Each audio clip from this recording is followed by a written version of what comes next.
Good morning बच्चों। पिछले class में मैं आप लोगों को पढ़ाया था ह्यूमन रेस्पिरेशन। उसी ह्यूमन रेस्पिरेशन से अपन थोड़ा सा आगे चलते हैं तो वो जो अपन देखते हैं वो देख रहे हैं अपन जिसको कहते हैं पल्मोनरी, मतलब जो वॉल्यूम्स होता है उसी को सबसे पहले अपन देखते हैं। तो सबसे पहले देखते हैं उसको पल्मोनरी एयर वॉल्यूम्स होता है। क्या होगा भी आपका पल्मोनरी एयर वॉल्यूम्स, मतलब जो हमारा लंग्स का कैपेसिटी कैसा होता है और क्या प्रोसेस होता है। ठीक है, तो इसी को सबसे पहले देखते हैं जिसको कहते हैं हिंदी में फुफ्फुसीय गैसीय आयतन बोलते हैं। तो इसका जो पहला है वो है आपका टाइडल वॉल्यूम। पहला कौन होगा भाई आपका टाइडल वॉल्यूम। ये जो टाइडल वॉल्यूम होगा इसको प्रवाही आयतन बोलते हैं। क्या बोलते हैं भाई? प्रवाही आयतन। मतलब एक बार लिया हुआ ऑक्सीजन और छोड़ा गया कार्बन डाइऑक्साइड की मात्रा को अपन क्या कहते हैं? टाइडल वैल्यू कहते हैं। मतलब एक बार लिया हुआ ऑक्सीजन और छोड़ा गया कार्बन डाइऑक्साइड की मात्रा को क्या कहते हैं? अपन टाइडल वैल्यू कहते हैं। इसका जो मान होता है वो 500 ml होता है। कितना होगा भाई आपका? 500 ml होगा, मिलीलीटर होगा। क्लियर हुआ? पहला टाइडल वैल्यू हो गया। दूसरा कहलाता है आपका इंसिपिरेटरी रिजर्व वैल्यू। दूसरा क्या होगा? इंसिपिरेटरी रिजर्व वैल्यू। क्या होगा भाई आपका? रिजर्व वॉल्यूम होगा। तो देखिएगा इंसिपिरेटरी रिजर्व वैल्यू मतलब बलपूर्वक एक बार लिया हुआ ऑक्सीजन की मात्रा को अपन क्या कहते हैं भाई? इंसिपिरेटरी रिजर्व वैल्यू। मतलब बलपूर्वक लिया हुआ ऑक्सीजन की मात्रा को ही अपन क्या कहते हैं? रेस्पिरेटरी इंसिपिरेटरी रिजर्व वैल्यू कहते हैं। इसकी जो मात्रा होती है वो 3000 ml से कितना होता है भाई आपका? 3500 ml होता है। मतलब एक बार में 3 से 3.5 लीटर को क्या करता है? वो मनुष्य लेता है, जिसको कहते हैं इंसिपिरेटरी रिजर्व वैल्यू कहते हैं। दूसरा होता है, तीसरा होगा आपका एक्सपिरेटरी रिजर्व वैल्यू। देखिए ये लिया हुआ ऑक्सीजन की मात्रा हुआ, ठीक। एक्सपिरेटरी रिजर्व वैल्यू मतलब बलपूर्वक छोड़ा गया कार्बन डाइऑक्साइड की मात्रा को अपन क्या कहते हैं? एक्सपिरेटरी रिजर्व वैल्यू कहते हैं। ऊपर वाले में क्या हुआ था? बलपूर्वक लिया हुआ ऑक्सीजन की मात्रा हुआ, जबकि एक्सपिरेटरी रिजर्व वैल्यू क्या होता है? छोड़ा गया कार्बन डाइऑक्साइड की मात्रा को अपन क्या कहते हैं? Expiratory reserve value. लेकिन दोनों में किसकी आवश्यकता होती है? बल की आवश्यकता होती है। इसकी जो वैल्यू होता है वो समथिंग कितना होता है भी आपका? 1000 से 1100 ml होता है। मतलब 1 लीटर ये क्या होता है? इसका आपका कार्बन डाइऑक्साइड को ये रिलीज करता है। क्लियर हुआ? चौथा होगा जिसको कहते हैं अपन रेसिडियल वैल्यू कहते हैं। क्या कहते हैं अपन? रेसिडियल वैल्यू कहते हैं। ये जो रेसिडियल वैल्यू होगा इसको अपन बोलते हैं अवशेषी आयतन बोलते हैं।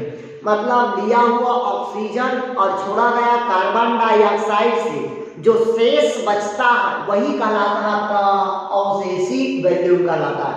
जिसकी जो मात्रा होती है वो कितना होता है अभी आपका? 1500 ml होता है। मतलब 1500 मिलीलीटर होता है।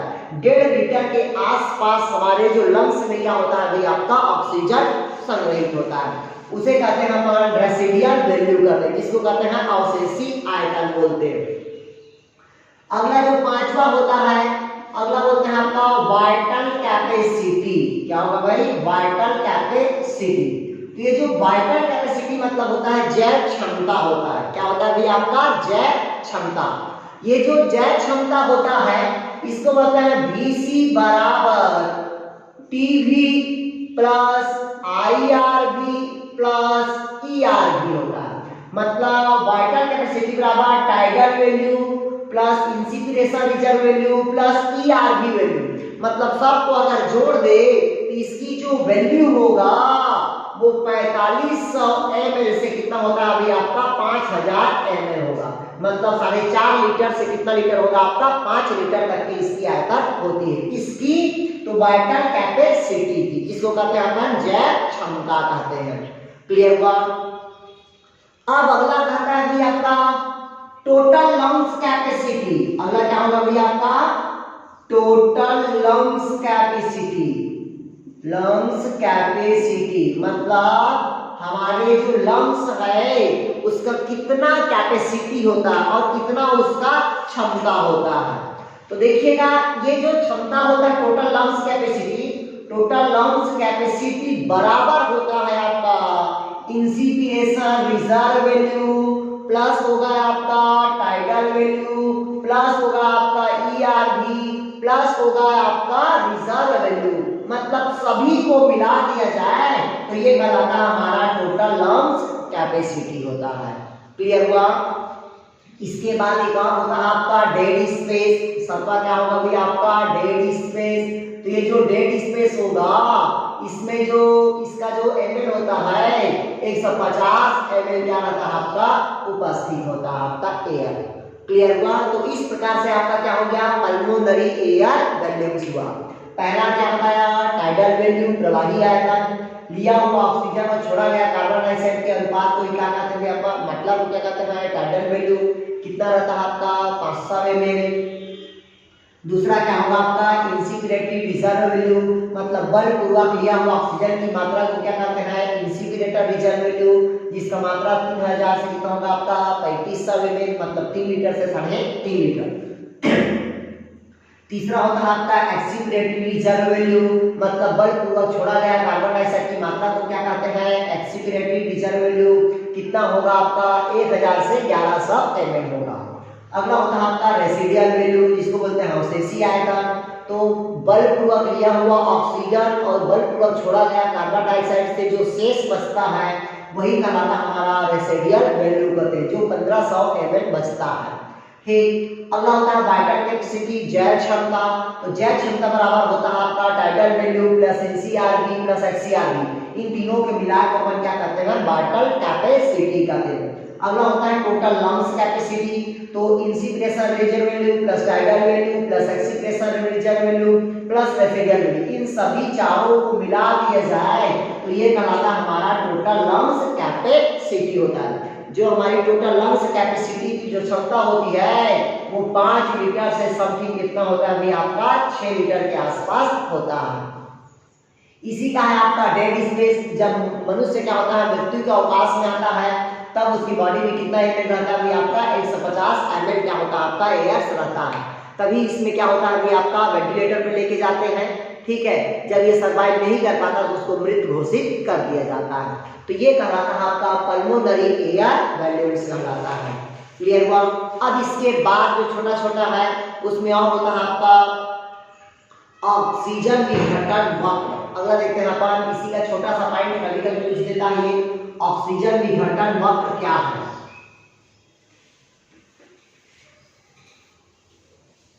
देखिएगा ऑक्सीजन विघटन वक्र जिसको बोलते हैं ऑक्सीजन डिसोसिएशन कर्व बोलते हैं।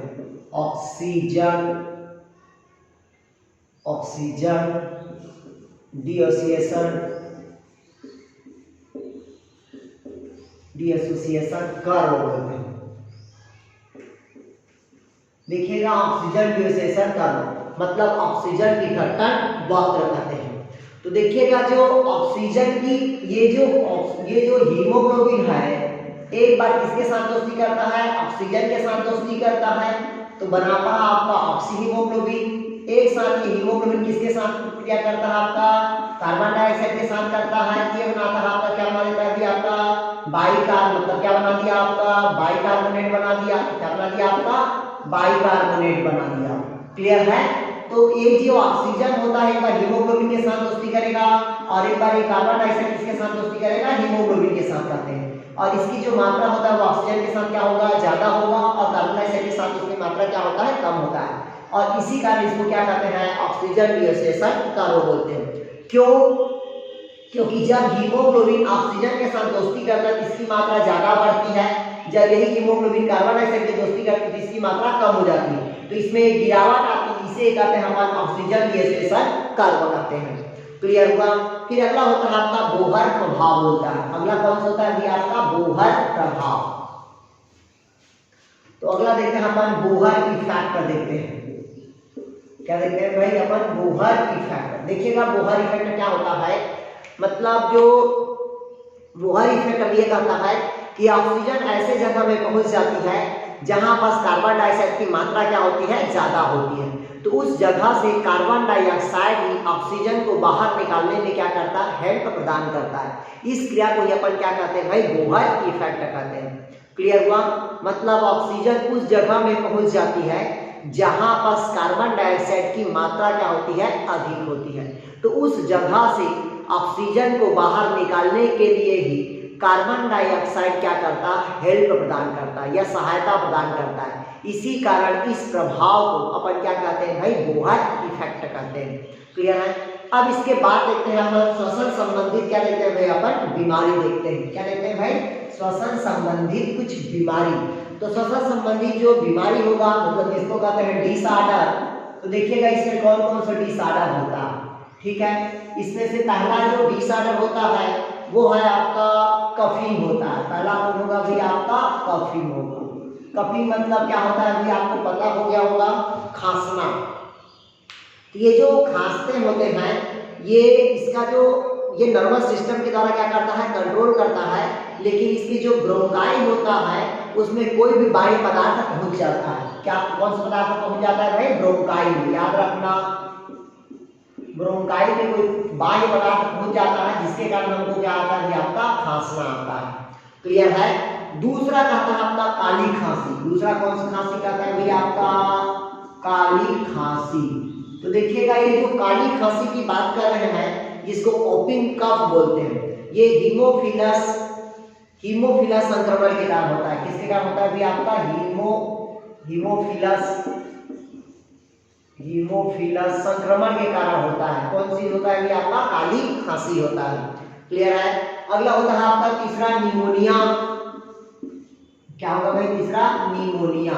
ये जो निमोनिया होता है ये जनरली किसके कारण होता है भाई, आपका मतलब स्ट्रेप्टोकोकस निमोनाई के कारण होता है। किसके कारण होता है भाई, आपका स्ट्रेप्टोकोकस निमोनाई को, मतलब स्ट्रेप्टोकोकस बैक्टीरिया के कारण क्या होता है, अपने को निमोनिया प्राप्त होता है। क्लियर है। तो जो निमोनिया होता है वो भी हमारे शरीर को क्या करता है, इफेक्ट करता है। ये कौन से पार्ट्स को इफेक्ट करता है, कि ब्रोंकियोल्स को इफेक्ट करता है। किसको इफेक्ट करता है, ब्रोंकियोल्स को, क्योंकि जो म्यूकस रहता है उसको जमाव कर देता है, और जमाव करने के बाद क्या होता है, हमको सांस लेने में दिक्कत आती है। इस कारण उसको क्या कहते हैं भाई, निमोनिया कहते हैं।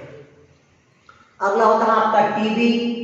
अगला क्या होगा भी, आपका टीबी। तो जो टीबी होता है उसको कहते हैं अपन ट्यूबरकुलोसिस कहते हैं। क्या कहते हैं भाई, ट्यूबरकुलोसिस।